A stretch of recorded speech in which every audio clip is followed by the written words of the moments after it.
तर जेव्हा हे योगी ध्यानाला बसलेले असतात, तेव्हा भूक लागणं किंवा हे शारीरिक क्रिया कुठल्या होत नाहीत. त्याचं कारण असं आहे, की ते ट्रान्स लेव्हलला असतात. मोर दॅन ट्रान्स आहे, ती समाधी अवस्थाच आहे, ज्याच्यामध्ये तुमच्या बॉडीला काही रिक्वायरमेंटच नाहीये.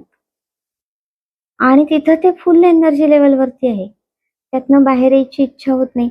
एकदा जर तुम्ही ती एक्सपिरियन्स केली, तर म्हणतो ना आपण चसका लागतो, तसं पुन्हा पुन्हा ती यावी ह्याच्या मागे लागतात. म्हणजे ज्या माणसाने एकदा ध्यानावस्था अनुभवली आहे ना, तो सारखं उठून ध्यानालाच बसायला लागतो. म्हणजे बाकीच्यांना कळत नाही काय बसून राहतोय दिवसभर, पण माहिती असतं की त्या वेळेत त्या लेवलवरती जी एनर्जी मिळायला लागली आहे ना, ती खूपच प्युअर आहे आणि सॅटिस्फाईंग आहे. म्हणजे जे प्रेम आपल्याला पाहिजे ते तिथे एक्सपिरियन्स होतच होतं. आणि म्हणून एकतर ध्यानाच्या मागं लागलेली असतात. आता बघा, तुम्हाला खूप झोप येतेय किंवा झोप आल्यासारखं वाटतंय, झोपावंसं वाटतंय. आत्ता जरी झोपलात ना, खूप गाढ झोपून जाल, म्हणजे एवढे लोक असताना सुद्धा. त्याचं कारण असं की रेकी काय करते, तुमचं मन शांत करते, बॉडी रिलॅक्स करते. माणसाला झोप कधी येते माहितीये? मन आणि शरीर दोन्ही रिलॅक्स असेल तर तुम्ही चांगलं झोपू शकता. ज्या लोकांना झोप येत नाही, त्यांचं हे दुखलं, ते दुखलं, पोटातच कळ आली, त्या अंगच अवघडलंय, पायच एखादा मसल हे झालाय, आणि जर ते नाहीये तर विचार येतात, मग कुठेतरीच पळतंय मन, मग दुसऱ्या दिवशीच्या कामाचं काहीतरी चालू आहे, बॅक ऑफ द माइंड काहीतरी पिक्चर चालू आहे, आज दिवसभरात कुणाशी भांडलो, तेच रिपीट व्हायला लागलंय.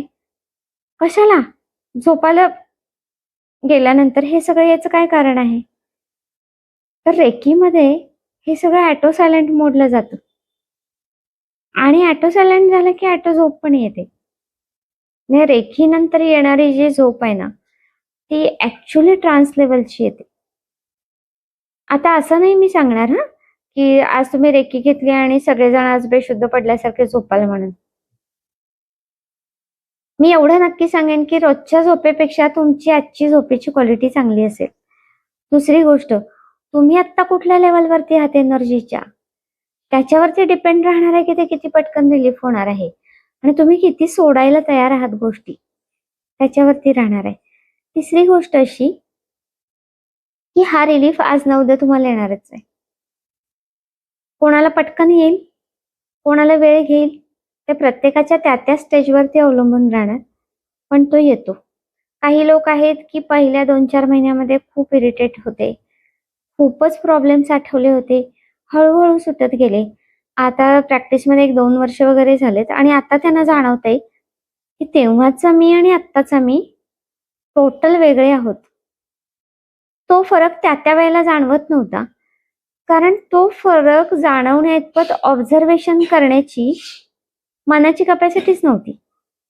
तो तेव्हाच जाणवतो जेव्हा तुम्ही बाहेरून स्वतःकडे बघायला लागलेला आहात किंवा आत काहीतरी मेजर जाणवायला लागलेला आहे. त्या लेवलवरती ह्या गोष्टी होत राहतात. आता तुम्ही काय करायचंय, तर दीक्षेला सुरुवात करते तर तोपर्यंत म्युझिक एक तुम्हाला दिलं जाईल, त्याच्यामध्ये बेल वाजते. तर ती बेल दर 3 ते 3.5 मिनिटाच्या आसपास असते. ती कशासाठी आहे, तर आता हे जे 24 पॉइंट सांगितले ना, तर तुम्ही त्या प्रत्येक पॉइंटवरती हात ठेवून स्वतःच्या हातातल्या एनर्जीचा फील घ्या. सगळेच पॉइंट आत्ताच व्हायला पाहिजेत असं काही नाही, जेवढं तुम्हाला आवश्यक वाटतंय त्या पॉइंट्सना तुम्ही घेऊ शकता. हा फील नंतर चेंज किती होतो, त्याच्यानंतर काय जाणवतं, हे आपण नंतर बघणारच आहे. आता ते म्युझिक कशासाठी? रेकी घेत असताना म्युझिक पाहिजेच का? नाही.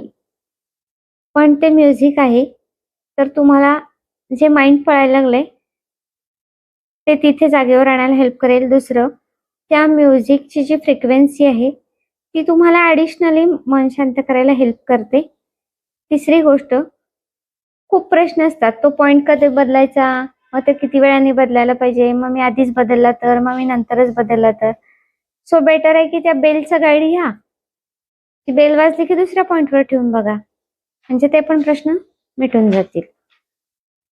आता या फाईलमध्ये इथे लेक्चरमध्ये ज्या गोष्टी बोलल्या पाहिजेत त्या बहुतेक सगळ्या गोष्टी मी तुम्हाला नोट्सच्या स्वरूपातून दिलेल्या आहेत, बेसिक मुद्द्यांच्या स्वरूपात दिलेल्या आहेत.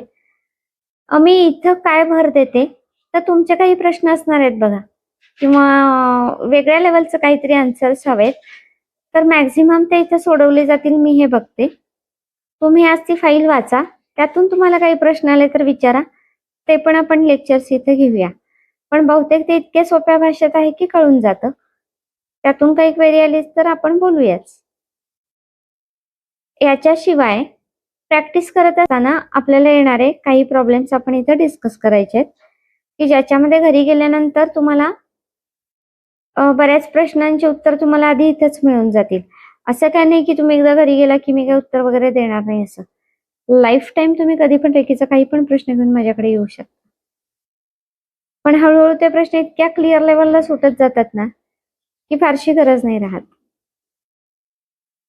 मग जे प्रश्न येत जातील नंतर नंतर ते हायर एनर्जीच्या लेवलचे येत जातात, एकदा का सगळं हे बेसिक सुटत गेलं की. आता आपण मगाशी जे हार्ट चक्राचं बोलत होतो, तर ज्या माणसाची एनर्जी हार्ट चक्रात आलेली आहे तो दीक्षेकडे येणार. काही वेळेला असंही होतं की माणसं दीक्षा घेतात, प्रॅक्टिस नाही करत. काही सेकंड लेवलची दीक्षा घेतात, तोपर्यंत रोज प्रॅक्टिस करत असतात, मधूनच प्रॅक्टिस बंद करतात. त्याचं कारण असं आहे, तुमच्या सोलला जेवढी क्लिन्झिंगची गरज आहे तेवढंच तुम्ही घेणार आणि मग पुन्हा तुमचं भौतिक आयुष्य जगणार. मग परत वाटायला लागेल की परत तो रिलीफ हवाय, मग परत येणार. काहीच लोक असे असतात जे एकदा येतात ना ते त्याच्या मागेच लागून राहतात, कारण त्यांना माहितीये त्यांना तेच मिळवायचं आहे. मग त्यांना बाकीच्या गोष्टींमध्ये फारसा इंटरेस्ट नसतो. त्यांच्या लेवलचा रिलीफ मिळाला की तो सोडून देतात. याचं एक कारण असं असतं की तुमचा सोल किती ओल्ड आहे किंवा किती यंग आहे. म्हणजे ओल्ड सोल असेल एखादा, आता एक माझ्याकडे 4 वर्षाच्या 5 वर्षाच्या मुलीने पण दीक्षा घेतलेली आहे. लिटरली त्यांनी ध्यानात बसलेले काही फोटो आहेत माझ्याकडे, तुम्हाला दाखवते.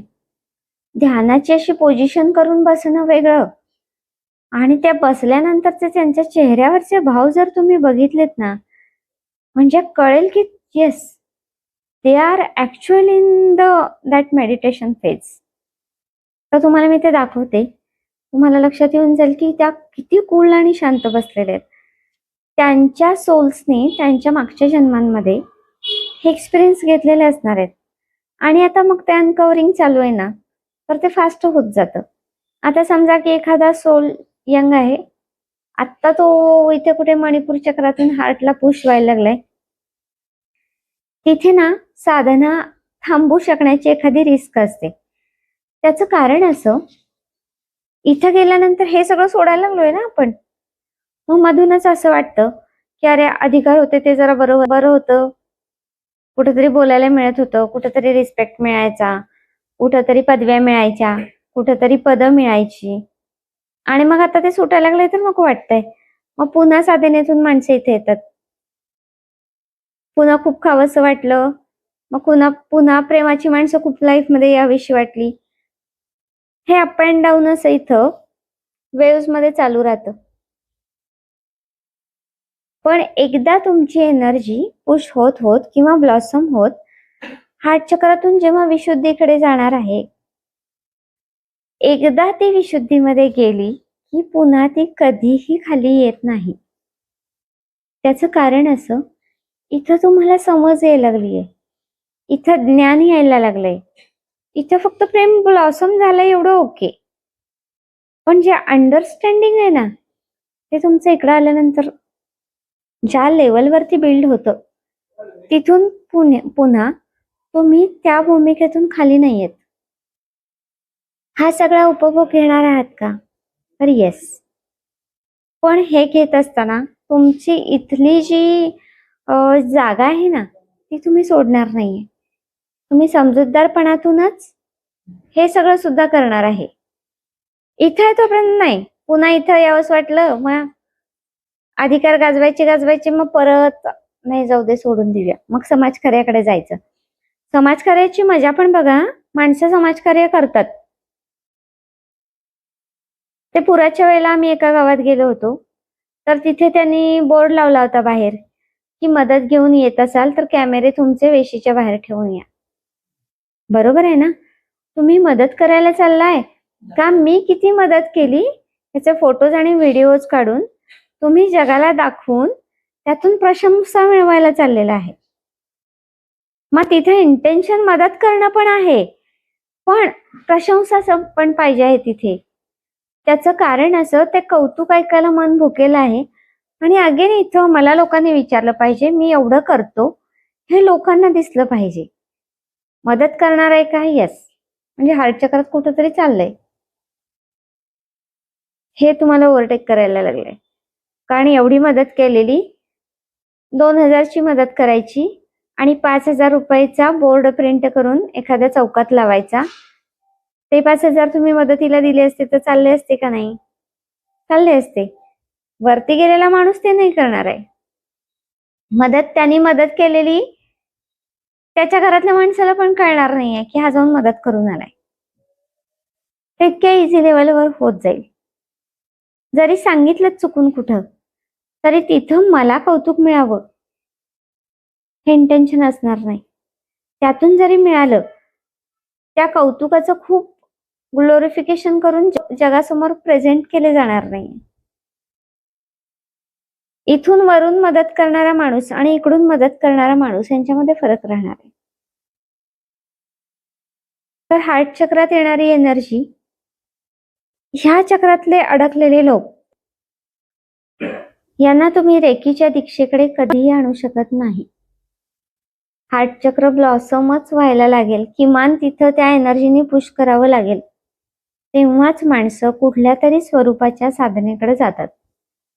नाहीतर हे शक्य नाही.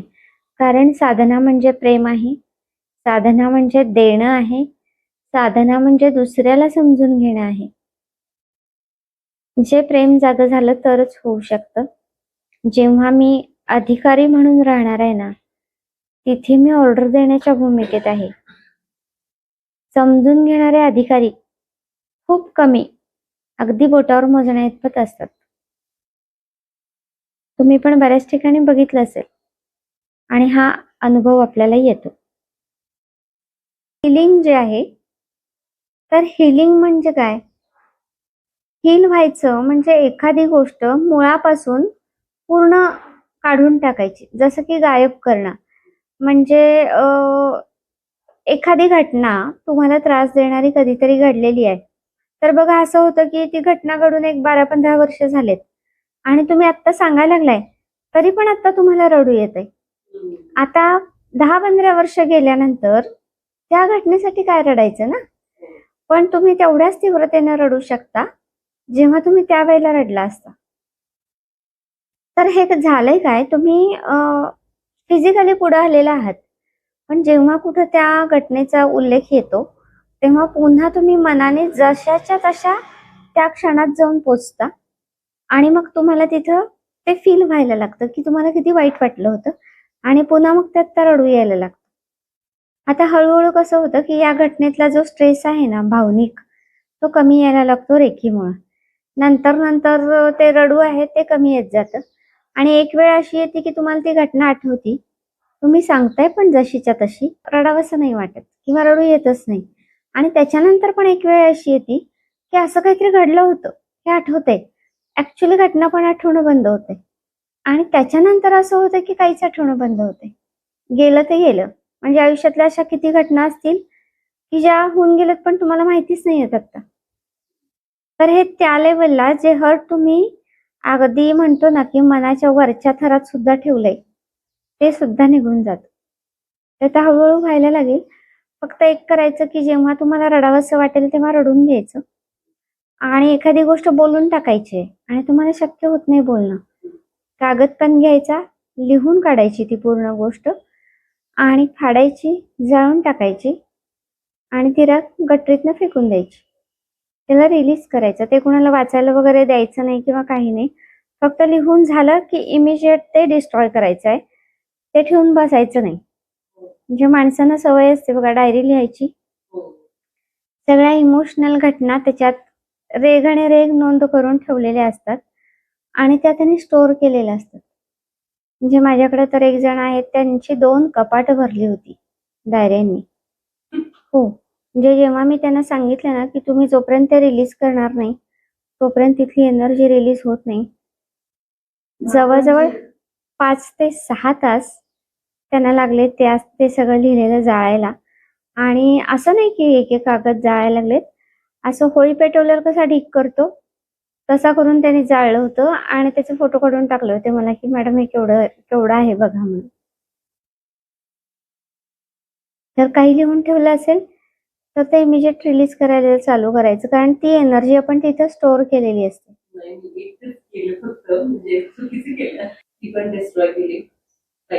तर तुम्हाला डिस्ट्रॉय करावीशी वाटली, कारण ते कुठेतरी डिस्टर्ब करत होतात, की अरे ते नकोच होतं आपल्या लाईफमध्ये. आता तुम्ही अजून काय करायचंय, आता ज्या इमोशन अडकलेल्या आहेत त्या घ्यायच्या, त्या लिहून काढायच्या आणि त्या रिलीज करायला सुरुवात करायचं. त्या निघून जायला लागतील. तसं तसं तुमच्या शरीरात पण बदल तुम्हाला जाणवायला लागतील, की खाण्यापिण्याचे बदल, झोपेच्या सवयीतले बदल, टेस्ट मधले फरक, आवडते रंग हे पण तुमचं बदलायला लागेल. म्हणजे लिटरली रंगांच्या तरी या टोकाहून त्या टोकापर्यंत जातात रंग आवडणं. आणि हे बदल घडायला लागतात. आवडणारी चव ऑटोमॅटिकली चेंज होते. म्हणजे मधूनच तिखट आवडायला लागेल, मधूनच काहीतरी आंबट खावंसं वाटेल. जे तुम्ही आजपर्यंत कधीच खाल्लेलं नाही त्या गोष्टी खाव्याशा वाटायला लागतील. तुमचं काय झालं होतं सांगते. तुम्ही ना पास्टमध्ये खूप गेला होतात. पास्ट लाईव्हमध्ये गेला होतात आणि तिथले काही अडकलेले गुंते सोडवत तुम्ही ना